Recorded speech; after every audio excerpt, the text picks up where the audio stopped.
Hello humans, I decided I will explain to you one of my favorite theorems in maths, which is Stokes' theorem. To begin with, it all starts with the fundamental theorem of calculus from Calc 1.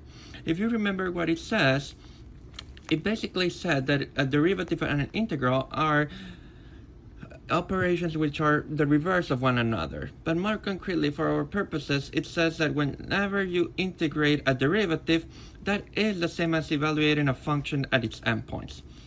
Now, what's interesting about the fundamental theorem is that the interval where the integral takes place is in a sense one-dimensional, whereas the function where it's being evaluated at the endpoints are zero-dimensional. So you are relating something that is happening in 1D with something that is taking place on 0D, 0 dimensions. Now, Stokes' theorem has a similar format to that, but everything gets increased by 1. So now you have a surface which is 2D, and what Stokes' theorem says is that if you integrate the curl on that surface, that is the same as an integral that takes place on the curve, which is 1D. What you integrate on that curve is just the vector field itself.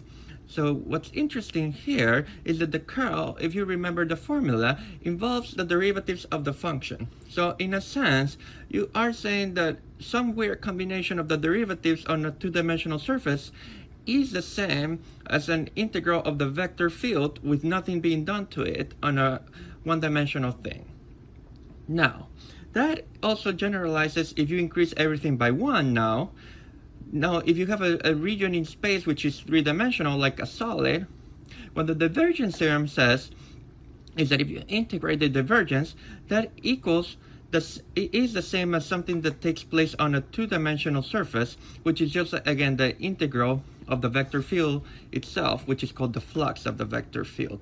So again, this theorem is relating something to quantities that differ by one dimension. In the fundamental theorem, it was 1 and 0. In Stokes' theorem, it was 2 and 1. And in the divergence theorem, it's 3 and 2. So as you can see, what the generalized Stokes theorem does is relate an integral of something that has d dimensions to an integral of something that has d minus 1 dimensions. Of course, what's interesting is what goes inside each of these integrals.